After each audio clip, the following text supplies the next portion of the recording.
بسم اللہ الرحمن الرحیم۔ آج کل ہر کوئی چاہتا ہے کہ اس کی زندگی مطمئن ہو، اس میں سکون پیدا ہو، تو اس کے لیے تین چیزیں لازمی ہیں۔ ایک یہ کہ اچھے دوست ہوں۔ انسان کے پاس شہرت ہو جائے، مال ہو جائے، لیکن اگر اچھے دوست نہیں ہیں جن سے وہ گپ شپ لگا سکے، اپنے کوئی بھی دل کا حال بتا سکے، دل کا بوجھ ہلکا کر سکے، تو وہ شہرت اور پیسہ اس کو سکون نہیں دے گا۔ دوسری چیز یہ ہے کہ کتابیں، اچھی کتابیں جو انسان کا وقت ضائع نہ کرے، انسان کو کوئی نہ کوئی سیکھنے کے لیے دیں۔ قرآن مجید سب سے بڑھ کر سب سے پہلی کتاب ہے جو اللہ کا کلام ہے، اس سے دوستی لگائیں۔ دوسرا سیرت الرسول صلی اللہ علیہ وسلم۔ قرآن مجید نے کہا بذکر اللہ تطمئن القلوب، جو دلوں کو سکون ہوتا ہے وہ اللہ کے ذکر سے۔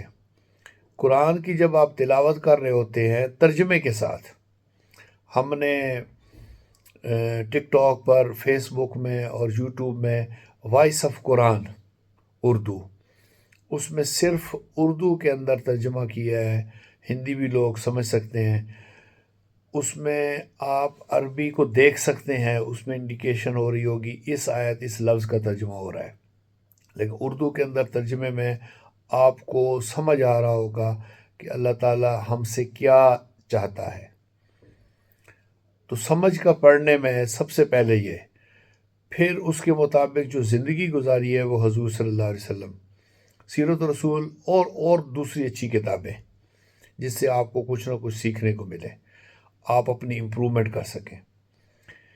تیسرا، اچھا ضمیر۔ مطمئن ضمیر کیا ہوتا ہے کہ آپ نے کسی کے ساتھ فراڈ نہیں کیا، کسی کا پیسہ نہیں مارا، کسی کو دکھ نہیں دیا، کسی کی بے عزتی نہیں کی، لوگوں کے سامنے اس کو حقیر نہیں سمجھا کہ یہ ڈسیبل ہے، یہ غریب ہے، یا یہ پڑھا لکھا کم ہے۔ تو اگر وہ غریب ہے، کمزور ہے، ہو سکتا ہے کچھ نہ کر سکے، لیکن آپ کا ضمیر آپ کو نہیں سونے دے گا۔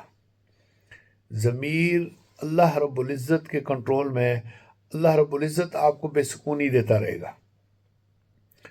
تو لہٰذا اگر آپ مطمئن ضمیر چاہتے ہیں تو کسی کے ساتھ غلط کام نہیں کرنا، اور جب آپ سونے لگیں گے آپ کا ضمیر مطمئن ہوگا، آپ کو اچھی نیند آئے گی۔ نیند انسان کے جسم کی ریکوائرمنٹ ہے۔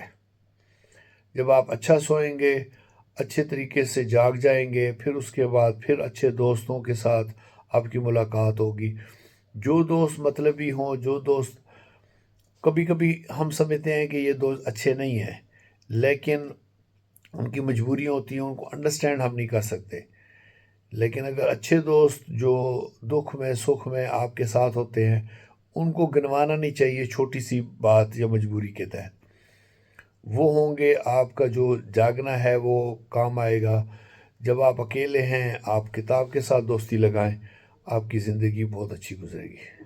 اگر یہ چیز اچھی لگے تو آپ آگے شیئر کریں۔